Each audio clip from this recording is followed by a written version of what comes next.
अहोई अष्टमी। अहोई अष्टमी का व्रत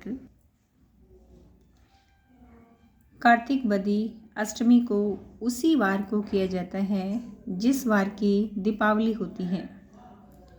इस दिन स्त्रियों को आरोग्यता और दीर्घायु प्राप्ति के लिए अहोई माता का चित्र दीवार पर मांडकर पूजन किया जाता है।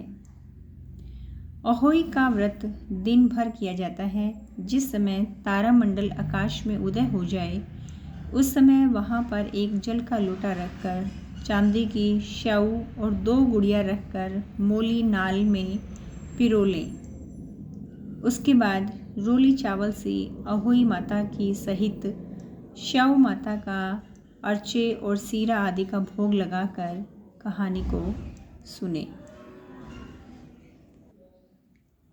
अहोई माता की कथा। एक नगर में साहूकार रहा करता था। उसके 7 लड़के थे।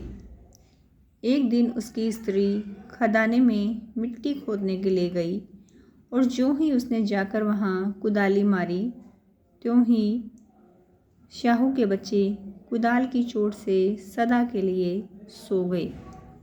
उसके बाद उसने कुदाल को शाहू के खून से सना देखा तो उसे सेह के बच्चे मर जाने पर बड़ा दुख हुआ, परंतु वह विवश थी क्योंकि यह काम उससे अनजाने में हो गया था। इसके बाद वह बिना मिट्टी लिए ही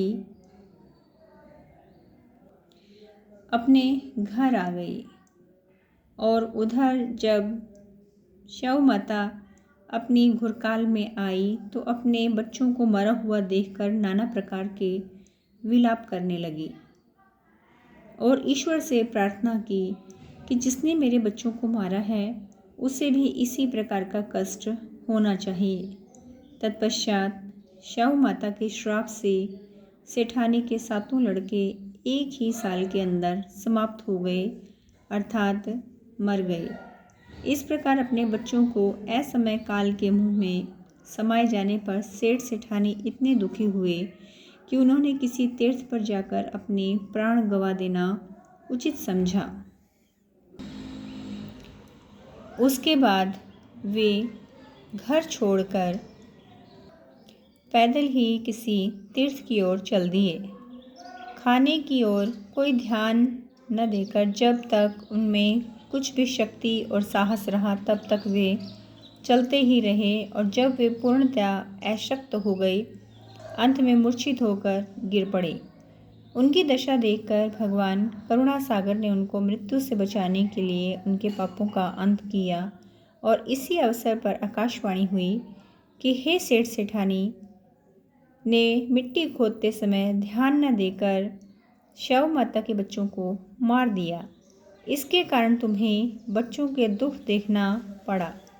यदि अब पुनः घर जाकर तुम मन लगाकर गौ की सेवा करोगे और अहोई माता की अजक्ता देवी का विधि विधान से व्रत आरंभ कर प्राणियों पर दया रखते हुए स्वप्न में भी किसी को कष्ट नहीं दोगे, तुम्हें भगवान की कृपा से पुनः संतान का सुख प्राप्त होगा। इस प्रकार आकाशवाणी सुनकर सेठ सेठानी कुछ आशान्वित हो गए और भगवती देवी का स्मरण करते हुए घर को चले आए। इसके बाद श्रद्धा भक्ति से न केवल अहोई माता का व्रत अपितु गौ माता की सेवा करना भी उन्होंने आरंभ कर दिया तथा जीवों पर दया भाव रखते हुए क्रोध और द्वेष को सर्वथा परित्याग कर दिया। ऐसे करने के पश्चात भगवान की कृपा से वे सेठ सेठानी 7 पुत्रों वाले होकर अगणित पुत्र सहित संसार में नाना प्रकार के सुखों को भोग कर स्वर्ग चले गए। बहुत सोच विचार के बाद भली प्रकार निरीक्षण करने पर ही कार्य को आरंभ करो और अनजाने में भी किसी प्राणी की हिंसा मत करो।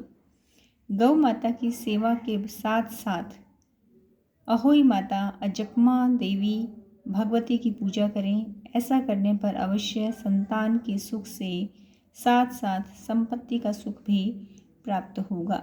जय अहोई माता।